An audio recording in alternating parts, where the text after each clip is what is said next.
এখন তোমাদের দেখাচ্ছি সোদপুরে শহীদ কলোনি, যেখানে 100 ফিটের দুর্গা প্রতিমা হয়েছে, সেখানে যাওয়ার রাস্তার অবস্থা। মাত্র 15 মিনিট বৃষ্টি হয়েছে। এটা মানে কি দিয়ে তৈরি করা হয়েছে? এর মেটেরিয়াল কি?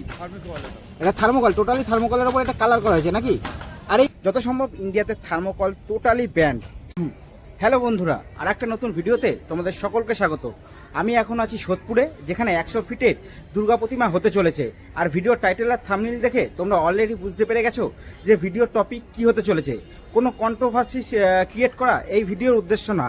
তোমরা জানো পশ্চিমবঙ্গেরই একটা জায়গায় এখানে এই যে সোদপুরে যে হাইটের দুর্গা প্রতিমা হচ্ছে, ঠিক প্রায় সেম হাইটের দুর্গা প্রতিমা হতে যাচ্ছিল, কিন্তু সেই দুর্গাপুজোটা অলরেডি বন্ধ হয়ে গেছে। কী কী কারণে সেই দুর্গাপুজো বন্ধ হয়েছে, ঠিক সেই কারণগুলো এখানে মানা হয়েছে কিনা, সেগুলো আমরা স্পষ্টভাবে খোঁজার চেষ্টা করব। নাকি রানাঘাটের কামালপুরের যে দুর্গাপুজো সেটা বন্ধের পেছনে রয়েছে অন্য কোনো গভীর ষড়যন্ত্র, সেটা ভিডিও দেখে তোমরাই ঠিক করবে। চলো বেশি কথা না বাড়িয়ে সবার আগে তোমরা সোদপুরের এই দুর্গাপুজো মণ্ডপে কিভাবে পৌঁছবে সেটা তোমাদের সাথে শেয়ার করি। এই যে এটা হলো 1 নম্বর প্ল্যাটফর্ম। তোমাদের যেতে হবে শহীদ কলোনিতে। শহীদ কলোনিতে যাওয়ার জন্য তোমাদের 1 নম্বর প্ল্যাটফর্ম দিয়ে বাইরে যেতে হবে। তোমরা এই দিক দিয়েও বাইরে যেতে পারো, অথবা সাবওয়ে আছে সামনে, সাবওয়ে দিয়েও বাইরে চলে যেতে পারো। আমরা এখন সাবওয়ে দিয়ে যাব। চলো সাবওয়ে দিয়ে বাইরের দিকে যাওয়া যাক। আর বাইরে বেরিয়ে তোমরা অটো বা টোটো ধরতে পারো, কিংবা তোমরা পায়ে হেঁটেও চলে যেতে পারো। এখন গুগল ম্যাপে যেটুকু দেখলাম 1 কিলোমিটার মতো ডিস্টেন্স, সেই হিসাব মতো তোমাদের যেটা সুবিধা হয়, পায়ে হেঁটে মনে করলে পায়ে হেঁটে, অথবা অটো বা টোটো ধরে চলে যেতে পারো। চলো একবারে পুজো মণ্ডপের ওইখানে গিয়ে তোমাদের সাথে কথা হচ্ছে। এখন তোমাদের দেখাচ্ছি সোদপুরে শহীদ কলোনি, যেখানে 100 ফিটের দুর্গা প্রতিমা হয়েছে, সেখানে যাওয়ার রাস্তার অবস্থা। মাত্র 15 মিনিট বৃষ্টি হয়েছে। এই যে 15 মিনিট বৃষ্টিতেই এই হচ্ছে জল জমে গেছে। আমি একবার এইদিকেও মোবাইলটা ঘুরিয়ে দেখাচ্ছি। এই যে এই দিকে হচ্ছে আমরা যাব, এই যে এইদিকে আমাদের যেতে হবে। এদিকে হচ্ছে শহীদ কলোনি যাওয়ার রাস্তা। আর এই দিকটা একবার দেখাই, মাত্র 15 মিনিট বৃষ্টিতে এই হচ্ছে অবস্থা রাস্তার।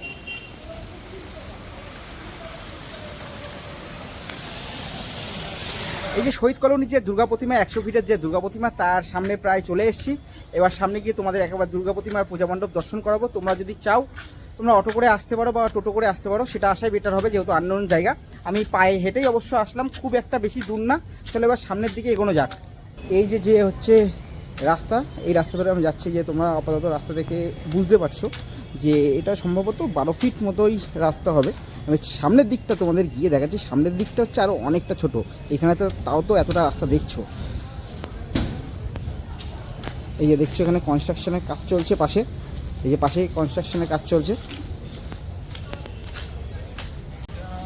এবার তোমাদের এতক্ষণ ওই সাইড থেকে দেখাচ্ছিলাম, এবার হচ্ছে এই সাইড থেকে যে রাস্তাটা, এবার এই সাইড থেকে তোমাদের দেখাচ্ছি। যে সোজা আমরা চলে যাচ্ছি, যে লোক যাচ্ছে এইদিকে সামনেই হচ্ছে সেই হচ্ছে পূজা মণ্ডপ, শহীদ কলোনির সর্ববৃহৎ।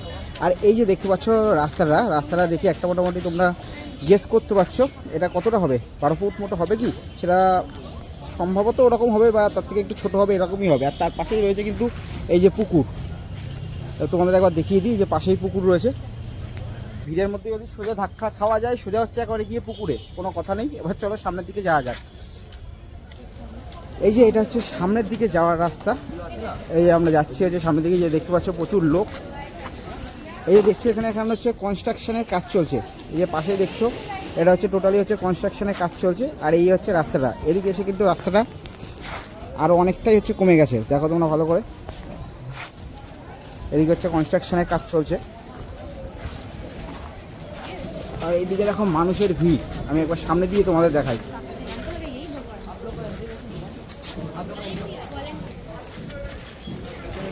এই দেখো এর মধ্যেই কত মানুষ এসে এখানে ভিড় করেছে, শুধু এইটুকু। আর কালকে 6 তারিখ, কালকে কিন্তু এখানে যে পুজো সেটা হচ্ছে উদ্বোধন হয়ে যাবে। আপাতত ওই সাইড দিয়ে তোমাদের দেখাই।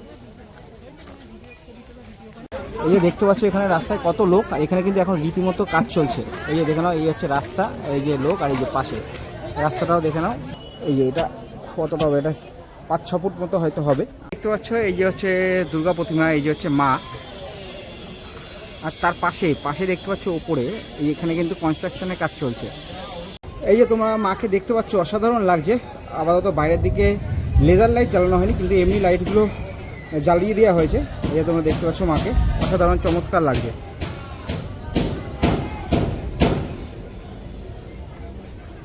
একটা জিনিস তোমাদেরকে বলে রাখি, এখানে যে টোটাল যে পূজা মণ্ডপ, কিন্তু বেশিরভাগই এই যে মায়ের যে মূর্তি থেকে শুরু করে যে চারপাশটা এটা কিন্তু তৈরি করা হয়েছে থার্মোকলের ওপর বেস করে। আর আমার মনে হয়, আমি যতদূর জানি, ভুলও হতে পারি, ভুল হলে তোমরা কমেন্ট বক্সে কমেন্ট করে জানিও, যত সম্ভব ইন্ডিয়াতে থার্মোকল টোটালি ব্যান্ড।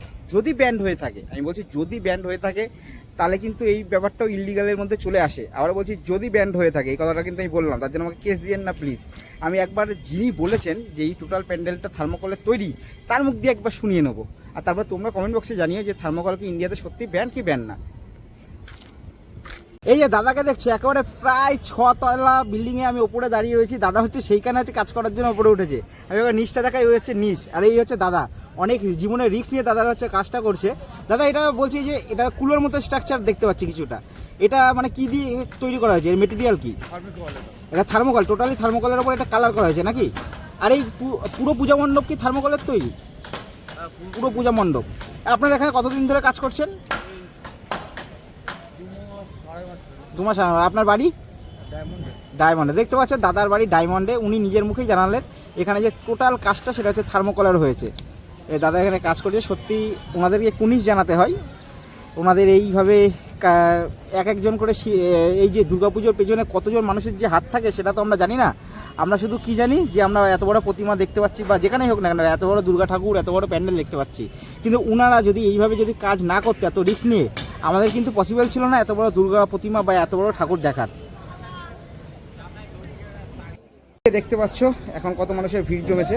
আর এখানে কিন্তু লেজার লাইট ব্যবহার করা হয়েছে। এই যে পরপর দেখো, এখানে কিন্তু দেখতে পাচ্ছ তোমরা পরপর হচ্ছে লেজার লাইট ব্যবহার করা হয়েছে। এই যে পরপর একের পর এক পরপর রাখা আছে।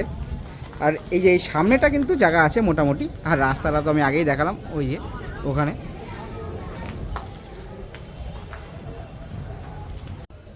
লেজার লাইটটা তোমাদের দেখানোর একটাই কারণ, তার কারণ হচ্ছে কামালপুরের যে দুর্গাপুজো, সেখানে কিন্তু ইলেকট্রিসিটির পারমিশনও প্রথমে দেয়নি। ঠিক আছে, সেখানে হচ্ছে ওনাদের ইলেকট্রিসিটির ডিমান্ড ছিল মোটামুটি হয়তো লাগতো 20 থেকে 22 কিলোওয়াট এরকম কিছু। তা সেটা হচ্ছে সাপ্লাই প্রথমে পাওয়া যায়নি, সেই পারমিশনটা পাওয়া যায়নি। তার জন্য ওনারা বলেছে ওনারা কিন্তু কোনো রকম লেজার লাইট যেটা সেটাও ইউজ করবে না, যাতে হচ্ছে ইলেকট্রিসিটির পারমিশনটা হয়ে যায়। কিন্তু এখানে লেজার লাইট আমরা দেখতে পাচ্ছি, তাতে আমার কোনো অবজেকশন নেই, কিন্তু আমি তোমাদের ভিডিওর মধ্যে দেখিয়ে দিলাম। রাস্তার কথা প্রথমে বলি, রাস্তার কথা এখানে তোমরা দেখতে পেলে এখানে রাস্তা কতটা, এই কোনো জায়গায় হয়তো 12 ফিট এরকম হবে। আর এইদিকে তো রাস্তা একেবারে ছোটো, ওইদিকে সামনে তো আরও ছোটো। আমার যদিও বা এখানে আমি বলছি অনেকটা করে, কারণ যে কেউ দেখলে অন্যরকম ব্যাপারটা হয়ে যেতে পারে। যাই হোক, এবার মেন ব্যাপারে আসি। রাস্তাটা কিন্তু সামনে অনেকটা ছোটো। কত ফিট হবে? 4-5 ফিট 6 ফিট। ওইদিকে সামনে একেবারে মঞ্চের সামনে যে রাস্তাটা, সেখানে দাঁড়িয়ে কামালপুরের মতোই একটা প্রত্যন্ত গ্রাম, ঠিক আছে, রানাঘাটের মেইন স্টেশন থেকে, যেটা নাকি 13 কিলোমিটার ভেতরে, যেখানে যেতেই নাকি 40 মিনিট সময় লাগে, সেখানে কত মানুষ যেত সেটা আমার মানে একটু ডাউট আছে। ভিড় হতো, কিন্তু অতটা কি ভিড় হতো? হ্যাঁ, এখন যে সিচুয়েশান এসে দাঁড়িয়েছে, অর্থাৎ যেই কন্ট্রোভার্সি সিচুয়েশান, এখন যদি কোনো রকম যদি পুজোটা হতো, তাহলে বিশাল ভিড় হতো, এটাই মানতাম। কিন্তু সেখানে যা জায়গা, সেখানে যে চারদিকের জায়গা, সেখানের তুলনায় এখানে তো কিছুই না।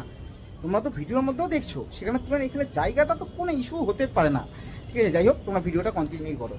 তবে একটা কথা বলতেই হবে, ওনাদেরও কিন্তু হাতের কাজ অসাধারণ। ওনারা অসাধারণভাবে এই যে পূজা মণ্ডপ সেটা ফুটিয়ে তোলার চেষ্টা করা হয়েছে। এই যে একবার সামনে গিয়ে তোমাদের আমি ডিজাইনটা দেখাবো। দেখো এই যে থার্মোকলের উপর যে ডিজাইনগুলো করা হয়েছে, মানে চমৎকার লাগছে। ওনাদের চমৎকার এই যে ডিজাইনগুলো করেছে, একেবারে সূক্ষ্ম ডিজাইন, ঠিক আছে, এই যে করেছে সুন্দরভাবে, কিন্তু ওরা ফুটিয়ে তুলেছে এই যে পূজা মণ্ডপ।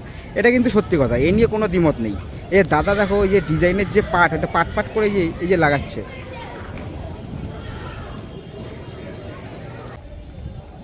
আমি এবার জুম করে দেখানোর চেষ্টা করবো। এই যে দাদা কিন্তু এখানে পাট করে লাগাচ্ছে, অসাধারণ সত্যি। এমনি ওনারা চমৎকার করেছে। এই তো আমি তোমাদের মোটামুটি দেখাচ্ছি। এখানে এসেও আমি একটা কথা বলি, যে ওই পুজোটা কেন বন্ধ হয়ে গেল, আমার সাদা মনে একটাই কোশ্চেন। আমি এখানেও দেখান, আমার মনে হয় যত বড় বড় পুজো মণ্ডপ আছে, যত বড় সব পুজো মণ্ডপের কথাই বলছি, যদি ভালোভাবে ভেরিফাই করা যায়, তাহলে কিন্তু কোনো পুজো মণ্ডপে কোনো না কোনো ফল বেরোবে যে এটা পারমিশনের প্রবলেম, এবার ওটা পারমিশনের প্রবলেম। আমি যদি মনে করি যে এই পুজোটা হবে না এই পারমিশনের জন্য, তাহলে কিন্তু অনেক কিছু করে পুজোর পারমিশন আছে ক্যান্সেল করা যায়। কারণ এত বড় বড় পুজো কোথাও না কোথাও ভুল থাকবেই, ফল থাকবে, এটাই স্বাভাবিক। সেই হিসেবে আমি বলতে পারি, যদি কামালপুরের এই পুজো মণ্ডপে ওনাদের যদি পারমিশনে কিছু ভুল থাকতো, এটা তো দুর্গা পুজো, ঠিক আছে, তাহলে অ্যাটলিস্ট এটা তো অন্য কিছু না, এটা তো বাঙালির দুর্গা পুজো, বাঙালির আবেগ, হিন্দু বাঙালির আবেগ। সেক্ষেত্রে অ্যাটলিস্ট মনে হয় পারমিশনটা দেওয়াটা উচিত ছিল। জানি না সব জায়গায় হচ্ছে, ওখানে কেন হচ্ছে না, সেটা তোমরাও ভালোভাবে বুঝতে পারবে। আর যদি তোমাদের কোনো মতামত থাকে, সেটা অবশ্যই কমেন্ট করে জানিও। এই যে পাশে তোমরা প্যান্ডেলের যে ব্যাকগ্রাউন্ডে, সেখানেও দেখা হচ্ছে একেবারে কাজ চলছে জোর কদমে। কারণ হচ্ছে হাতে আর একেবারেই সময় নেই। কোথাও কোথাও পুজো উদ্বোধনও হয়ে গেছে, এখানে পুজো উদ্বোধন একেবারে কাছে, ঠিক আছে, হাতে একেবারে সময় নেই। আর হওয়াটাই তো স্বাভাবিক, প্রত্যেকটা জায়গায় যারা নিজেরা পুজো মানে কথা ভাবে যে পুজো করবে, প্রত্যেকটা জায়গার প্রত্যেকটা মানুষই ভাবে যাতে নিজের পুজোটা ভালো হোক, তার জন্য এটা হওয়াটাই স্বাভাবিক। আর যদি মনে হতো যে পুজোটা বন্ধই করে দেবে, তাহলে হচ্ছে এই পুজোটা তো আজকে শুরু হয়নি, একদিনে তো হয়নি, এই পুজোটা শুরু হয়েছে প্রায় 6 মাস আগে। তার 6 মাস আগে যদি পুজোটা বন্ধ হয়ে যেত, তাহলে ওখানে তো তোমাদের অলরেডি দেখেছি, ওখানে মূলত হচ্ছে চাষি যে দাদারা বা ভাইয়েরা, তারা নিজেদের হচ্ছে টাকা দিয়ে জমি 40 বিঘা প্রায় জমি এতদিন ধরে ফেলে রেখেছে ফাঁকা, তার কারণে হচ্ছে ওনারা পুজোটা করবে বলে। এই প্রথমবার ওনারা এত বড় পুজো করছিল, এর আগে এত বছর 50 বছর না 55 বছর এর আগে ওনারা পুজো করেছিল, কিন্তু ওনারা ছোটো করে করছিল। এইবার প্রথম ওনাদের গ্রামের সবাই মিলে মনে হয়েছে যে এবার একবার গ্রামে একবার বড় পুজো করে দেখা যাক, তার জন্য 6 মাস ধরে ওনারা হচ্ছে প্রস্তুতি নিচ্ছিল। তাই সেই পুজোটা যদি বন্ধই করতে হতো, একবারে যদি শুরুতে বন্ধ করে দেওয়া হতো, ওনাদের মনেও এত আঘাত লাগতো না, বা এতদিনের যে পরিশ্রম, এতগুলো যে টাকা ওনারা যে ব্যয় করেছে সেটাও নষ্ট হতো না, প্লাস ওনাদের যে জমিটা ওনারা ফেলে রেখেছিল সেটাও চাষ হতো, তাহলে হয়তো কারোর মনে এতটা আঘাত লাগতো না। কিন্তু পুজোটা কখন বন্ধ করা দেওয়া হলো? যখন আর কিছু করার নেই, যখন আর পুজোর মাত্র 2 দিন মতো বাকি, যেখানে আর কিছুই করার নেই, এতগুলো টাকা খরচ হয়ে গেছে, এতগুলো মানুষের ইমোশন যেটা হচ্ছে খরচ হয়ে গেছে। সবচেয়ে বড় কথা, টাকা তো ঠিক আছে, কিন্তু মানুষের যে ইমোশনটা খরচ হয়েছে তার কি কোনো ভ্যালু আছে?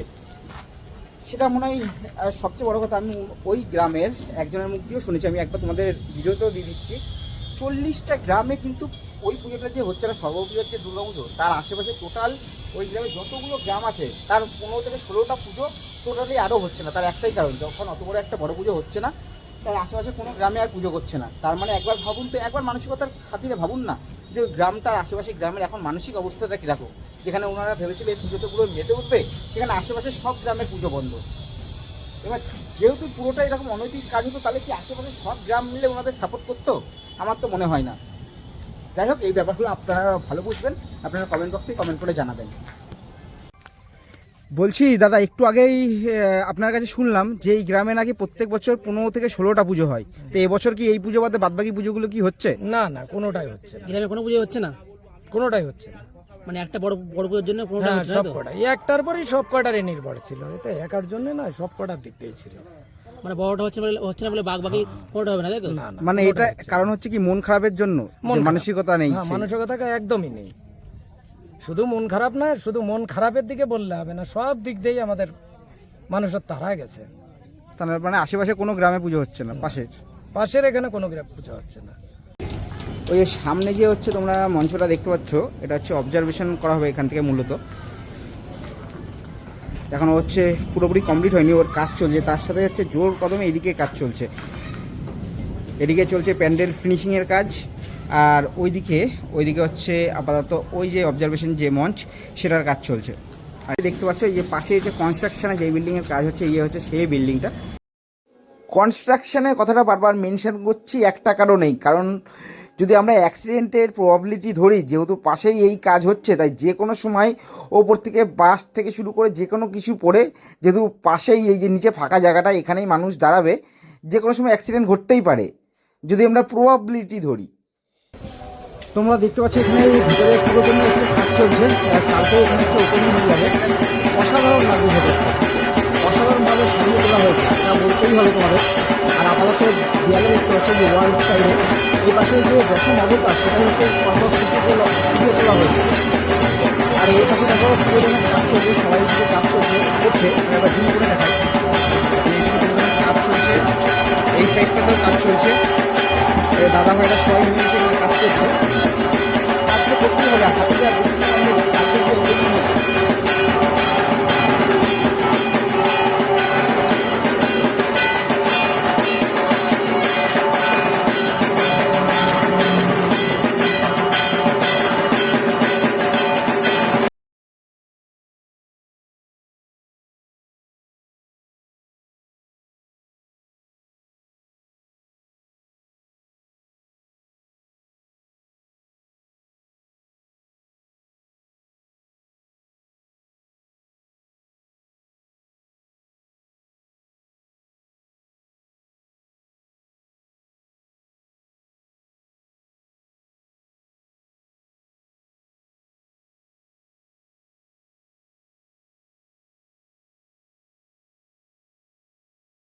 আর একটা কথা, জানি না এইটা কতটা সত্যি, যে একটা কথা শোনা গেছে, বিভিন্ন নিউজ চ্যানেলেও শোনা গেছে, যে কামালপুরের যে দুর্গাপুজো সেখানে যে হাইটটা, সেখানে নাকি হেলিকপ্টারের জন্য আর কি হেলিকপ্টার ক্র্যাশ হতে পারে, এরকম কিছু আর কি নিউজ চ্যানেলেও শোনা গেছে। যদি এটা হয়ে থাকে, এটা যদি কেউ বলে থাকে, তাহলে সেই ইস্যুটা কি ওখানে ওই রকম ফাঁকা একটা ল্যান্ডে ওটা কি হওয়া সম্ভব? ওর পাশে তো এয়ারপোর্ট হচ্ছে, সোদপুরের থেকে কাছাকাছি হচ্ছে এয়ারপোর্ট, আর ওখানে তো সে কোন প্রত্যন্ত গ্রামে, সেখানে হচ্ছে হেলিকপ্টারটা ক্র্যাশ খাবে কী করে? আর তার থেকেও বড় কথা, যদি এটাও হয় যে হচ্ছে পাশে যেহেতু হচ্ছে বাংলাদেশ রয়েছে, সেখান দিয়ে যদি কোনো হচ্ছে প্লেন বা হেলিকপ্টার যদি আসে, সেক্ষেত্রে তো এটা তো ল্যান্ডিং কোনো স্পট না, হেলিকপ্টার তো আর 112 ফুট আর 120 ফুট ওপর দিয়ে যায় না। যাই হোক, এটা নিউজটা পুরোপুরি সত্যি কিনা, কেউ বলেছি কিনা জানি না, কোনো একটা নিউজ চ্যানেলে দেখেছিলাম, তাই ব্যাপারটা ক্লিয়ার করলাম তোমাদের কাছে। যাই হোক, এই ভিডিওটা এখানেই শেষ করলাম। খুব তাড়াতাড়ি তোমাদের সাথে দেখা হচ্ছে নেক্সট ভিডিওর মাধ্যমে। তার আগে যদি আমার কথার মাধ্যমে কারো যদি কোনো ভাবাবেগে আঘাত লেগে থাকে, তার জন্য আমি ছোট বড় সবার কাছেই ক্ষমা প্রার্থী। চলো, তোমরা ভালো থেকো, সুস্থ থাকো। খুব শীঘ্রই তোমাদের সাথে দেখা হচ্ছে নেক্সট ভিডিওর মাধ্যমে।